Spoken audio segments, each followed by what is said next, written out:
Madame la vice-présidente. Je voudrais rajouter effectivement quelques éléments factuels parce que la présentation qui est faite par l'opposition de la situation me semble biaisée.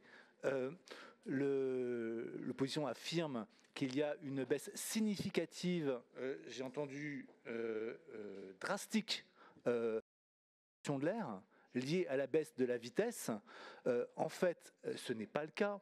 Les résultats qui viennent d'être publiés, enfin qui sont en ligne et qui sont publiés par l'IPR sur les derniers chiffres disponibles, ceux du mois de février 2025 comparés à ceux du mois de février de l'année précédente, 2024, montrent à l'inverse une augmentation de la pollution. Les faits sont têtus. Hein. Une augmentation de la pollution des NOx qui passe de 129 à 156 et des PM10 qui passe de 22 à 33.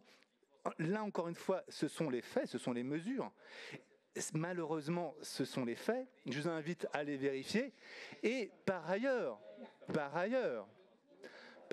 l'impact... On n'interrompt pas vos explications de vote, donc merci de respecter.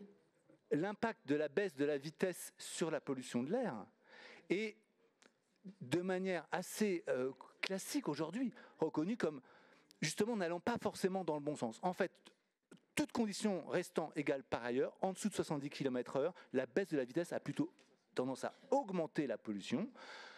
Des gens qui sont de votre côté de l'échiquier politique, par exemple David Béliard, l'a reconnu, il a dit publiquement que la baisse de la vitesse sur le périphérique n'avait et n'aurait pas d'impact sur la pollution de l'air.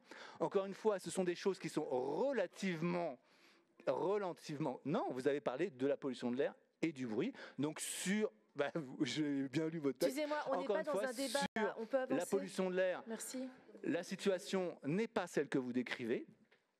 Et sur la question du bruit, effectivement, il y a un impact de la baisse de la vitesse. Bien sûr, personne ne l'a jamais contesté sur ce point.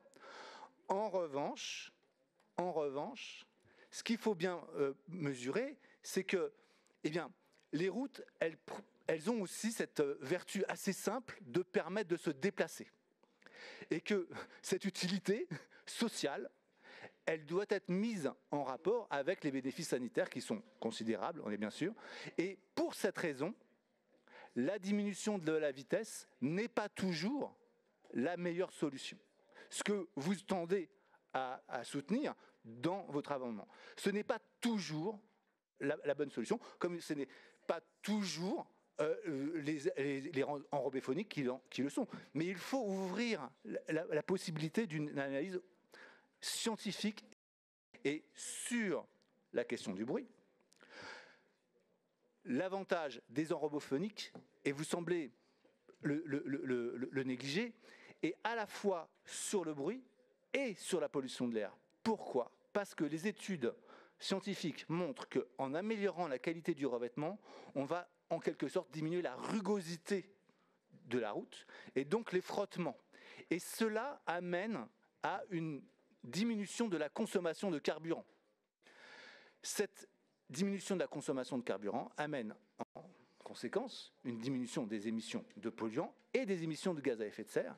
Et cette émission, elle est de l'ordre de 1% par décibel évité. Or, les revêtements phoniques, par exemple sur le périphérique, selon nos études, peuvent faire gagner environ 6 décibels.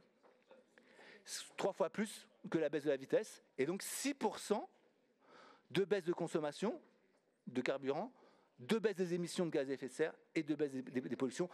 Ne négligez pas cette information, cette donnée scientifique, et encore une fois, ne faites pas passer vos intentions avant la réalité scientifique des faits.